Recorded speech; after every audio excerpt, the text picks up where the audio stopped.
Okay, now for this portion of the physical assessment, I'm going to do the GI-GU systems.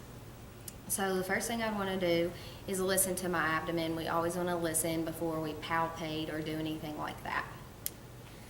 So I'd start, and we'd want to divide our abdomen into 4 quadrants, and we do this by kind of taking the belly button as the middle or the umbilicus and dividing it into 4 squares. So you have your right lower quadrant, your right upper quadrant, your left upper quadrant, and your left lower quadrant. You also want to be mindful of providing for privacy for the patient. You don't want to just completely take the sheet off of them or pull their gown all the way up. So what we'll do here is listen for bowel sounds, and what we're supposed to do is listen for 5 minutes in each quadrant until we hear a bowel sound. So for your demonstration, you won't have to do that, but in real practice, you should.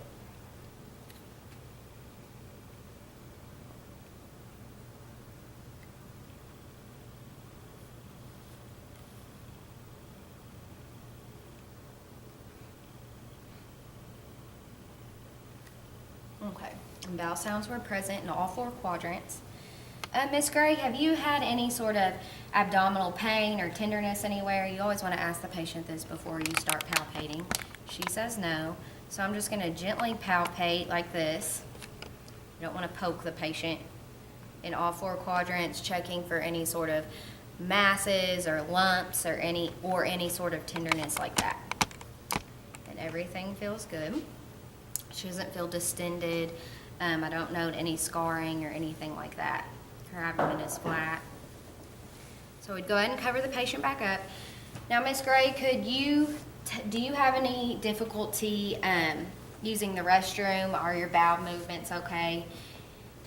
Can you tell me about how many times a day that you go? And so the patient will tell you if they have any issues going, if they go once daily, twice daily, if they're an every other day person. These are some things you'd want to know. You'd also want to ask the patient if they had any difficulty urinating or if they'd experienced any sort of incontinence. You'd want to ask if their urine had a strange odor or color, if they'd noticed any sort of sediment in it. And these are some different things that you would assess in this general area.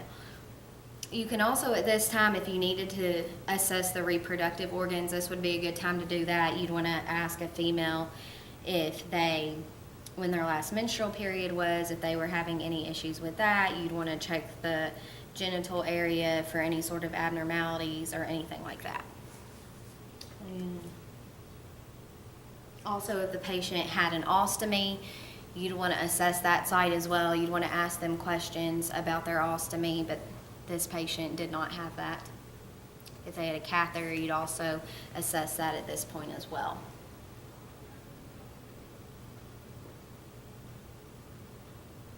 And I believe that is it for this assessment.